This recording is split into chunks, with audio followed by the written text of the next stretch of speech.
For years, Five on Your Side has covered problems brewing inside the St. Louis City Jail.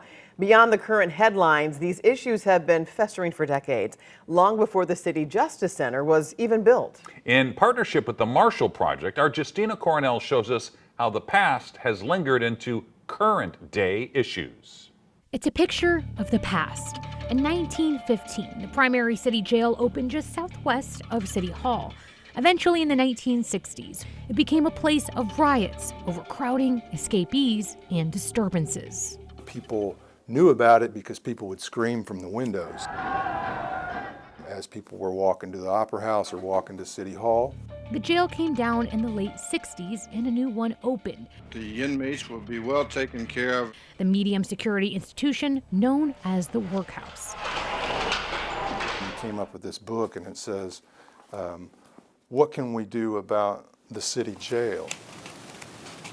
And this was printed in 1973. Their lead sentence here is, the city jail is St. Louis's most prominent example of community indifference to the decay of our correctional system. In the St. Louis Library, articles and books show the headlines then eerily look familiar.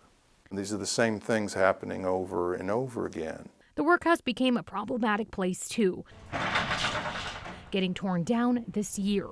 In this Marshall Project article, the focus is on the City Justice Center, built in 2002. Since it opened in 2002, 46 people in custody have died.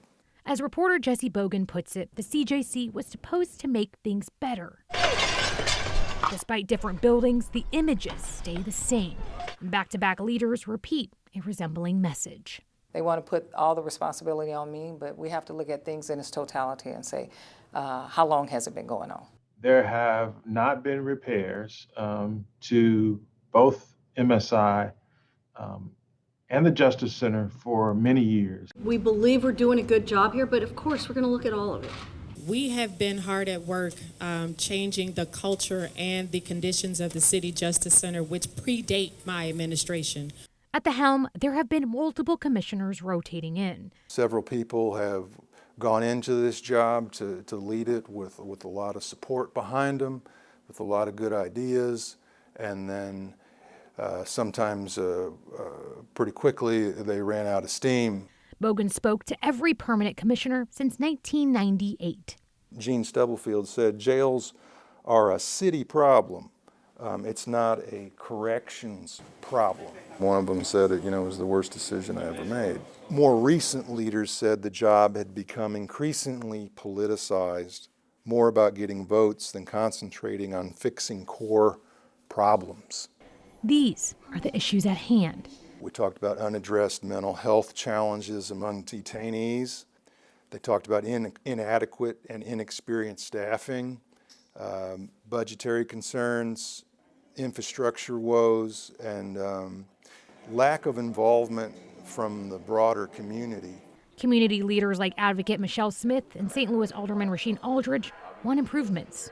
Those things with the confinements, the deaths, also the medical situations, the medical neglect. I don't think that we take the jail serious until there is something bad that's happened, either a riot or someone has died at the jail. We're not investing in the jail, and we're not investing in these individuals, and these individuals are not guilty. They're waiting trial, and some of them are sitting months and months at a time. When it comes to investment, a new interim commissioner was hired, Doug Burris.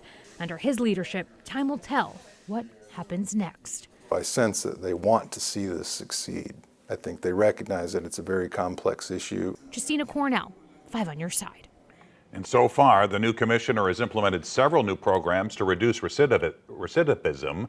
The goal is to also hire a recruitment firm to address staffing shortages. You can read the full story in partnership with the Marshall Project on KSDK.com under the As Seen on TV section.